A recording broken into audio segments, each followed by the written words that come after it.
आपण देवणी तालुक्यातील नेकनाळ येथे आहोत. आपल्या सोबत आहेत गंगाधर नळगिरे, नागराव नळगिरे, एक सामाजिक कार्यकर्ते. त्यांचं म्हणणं आहे की ग्रामपंचायतीने केलेल्या या रोडच्या कामात 10-1 लाखाचा भ्रष्टाचार आहे. त्यांना त्याच्यावर नेमकं यांची तक्रार काय भ्रष्टाचार झालाय? इथं रोड झाले आहे म्हणून पैसे उचललेले, रोड तर इथं दिसून येत नाही. हे संगनमतीनं कागदपत्रीचा खेळ करून पूर्ण बजेट हडप केलेले आहेत. सरपंच, BDO आणि ग्रामसेवक, इंजिनियर कोण्या ह्याच्यातून माहिती स्तर मागू लावलं तर बी त्यांची काही द्यायची तयारी नाही. मी माहितीच्या अधिकाऱ्यामध्ये ग्रामसेवककडे गेलो ग्रामपंचायतला, त्याने दिलं नाहीत, आमच्याकडे उपलब्ध नाही म्हणतात. त्याच्यानंतर आम्ही BDOला अपील केलो. BDO आज 1 तारीख 1/10 आज सुनावणी ठेवली होती आपली. त्याने काय रिस्तर उडवाउडवीचा भाषा केले, आपले दिवस पूर्ण थांबून घेतले, आम्हाला माहिती दिले नाहीत. आणि तुमचं प्रकरण जे आजचं जे अपील प्रथम अपील होतं ना, प्रथम अपिलात आज काहीच निर्णय दिलेला नाही आपल्या अधिकाऱ्यानं, निकाल दिला नाहीत. आणि तिथं बीबी नवरे आले. बीबी नवरे कोणी? ग्रामसेवक, तुमच्या गावचे ग्रामसेवक आहेत. एवढे का पब्लिक आला तुम्ही इथं ग्रामपंचायतला, ह्याला ग्राम पंचायत समितीला?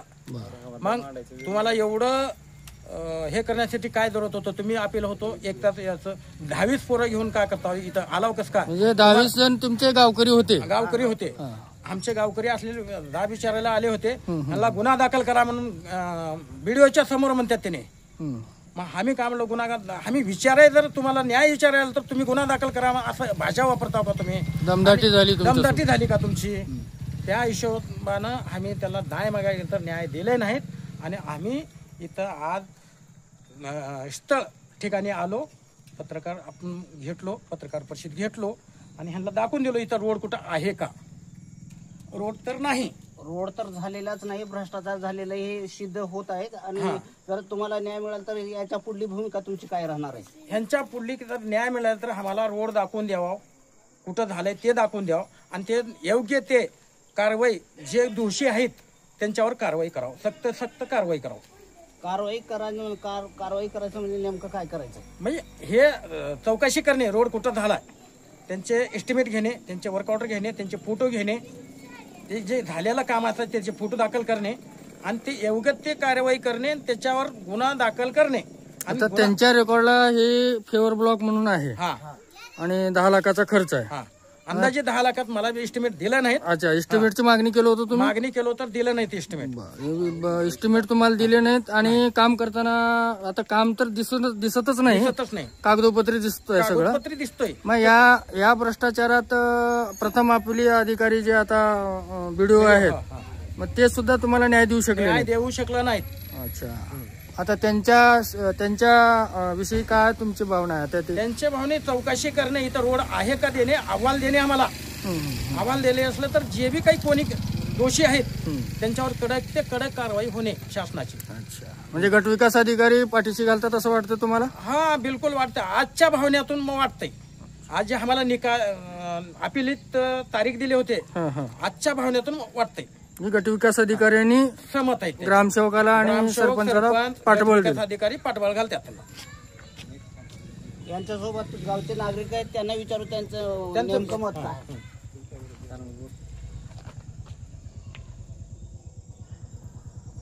बोला की. रस्ता झालेला होता पण आज ती नाही, नेमकं गेलाय कुठं ही शोधणं गरजेचं आहे. जर जाणारच होता तरी तर केलेच कसं करून फेवर ब्लॉक केलेला होता. ते अंदाजी किंमत 10 लाख रुपये, अंदाजी किंमत 10 लाख रुपये. त्याचं एस्टिमेट वगैरे द्या म्हणलं तर दिलं नाहीत. आणि हे 82चा त्यांचं मान्यता सुद्धा घेतली नाही, परवानगी घेतली नाही, तर बी ग्रामपंचायतनं केलं इथं. ग्रामपंचायतनं केलं, ते अस्तित्वात नाही. हे समजा या रोडला 82च्या रोडला केलेला होता. हे तुम्ही इकडे या, सगळेजण मागे या त्यांच्या. चला चला तुम्ही चला तिथं घेऊ.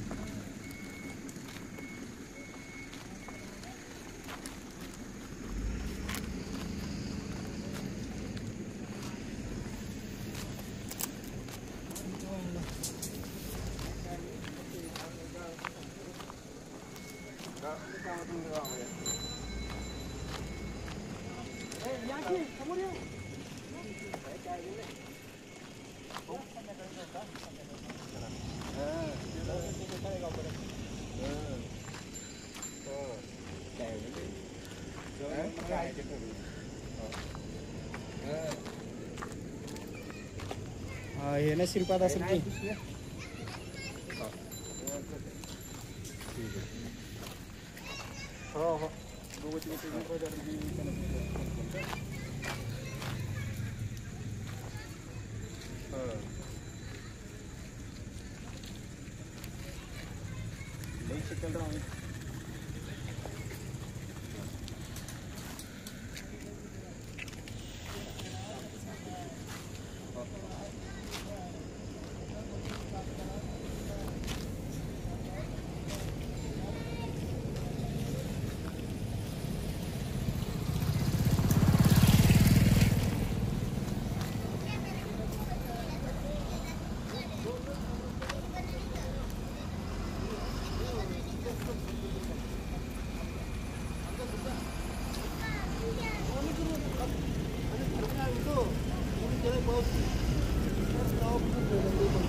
नेकनाळ गावचा नागरिक आहे.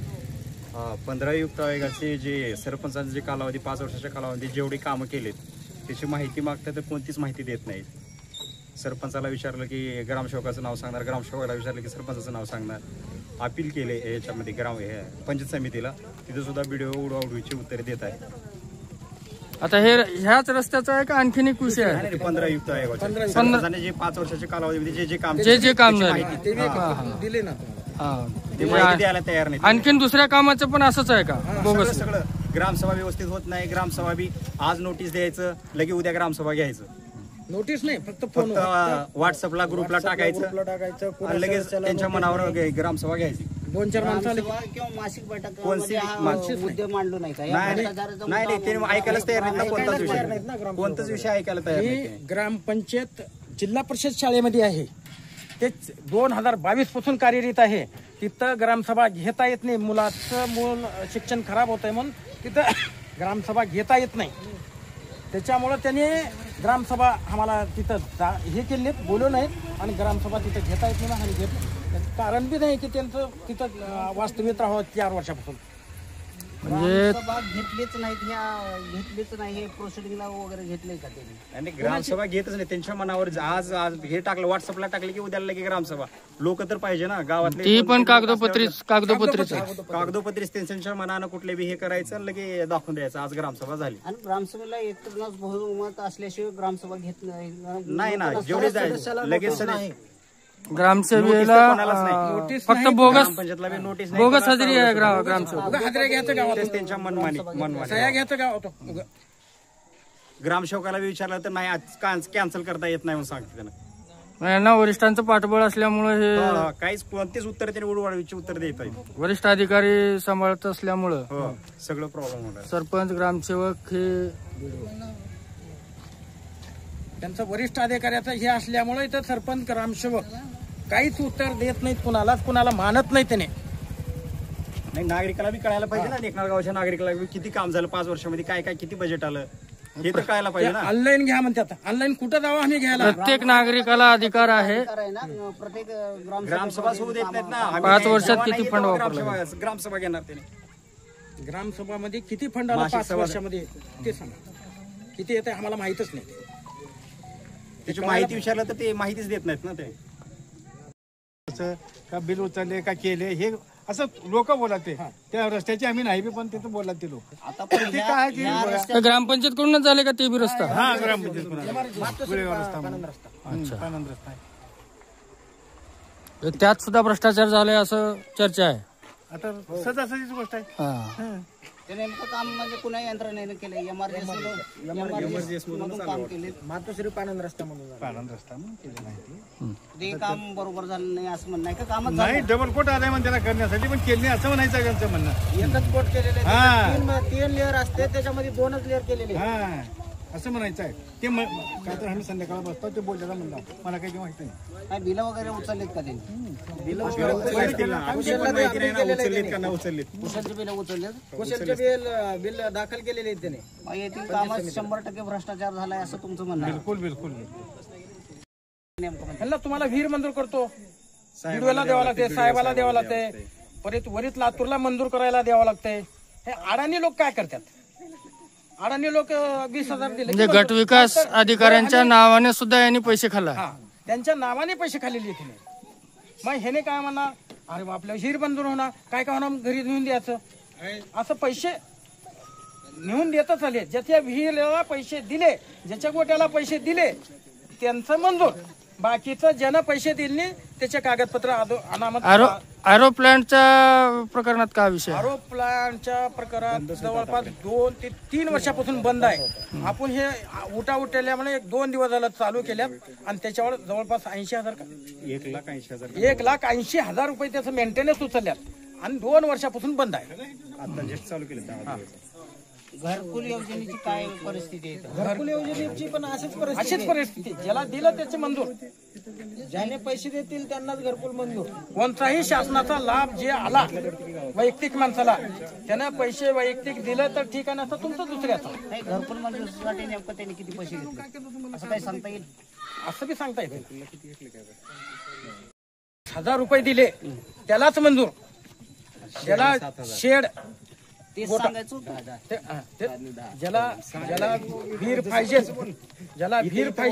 त्याला 20,000 दिलं तर त्याला विहीर मंजूर, नाहीतर नाही. तुमचे कागदपत्र इकडे गेले तिकडे गेले, घाळ करून टाकले. आणि विहीर आणि शेड मध्ये भ्रष्टाचार झाला असं म्हणणं आहे. हा, असं म्हणणं आहे. आणि त्याच्यानंतर शेडला 7,000 रुपये, शेत हा आपले गोटा, बैल गोटा जे म्हणतो का नाही आपण, त्याला सुद्धा 7,000 रुपये दिल्याशिवाय मंजूर नाही. विहीर मंजूर करण्यासाठी कोणी पैसे घेतले? सरपंच सरपंच आणि ग्रामसेवक. हा, सरपंच आणि ग्राम रोजगार सेवक. ग्रामरोजगार सेवक. ग्रामरोजगार सेवक नेमकं कोण आहे? संजीव पंचाल. रोजगार सेवक त्यांनाच आहे. हे दोघांच्या संगनमतन पैसे गोळा करणे आणि ज्याचे 20,000 रुपये आले की त्याचे विहीर मंजूर. बीडीओ साहेब जर न्याय देण्यात गेले तर आंदोलन करण्या बिलकुल 101% आंदोलन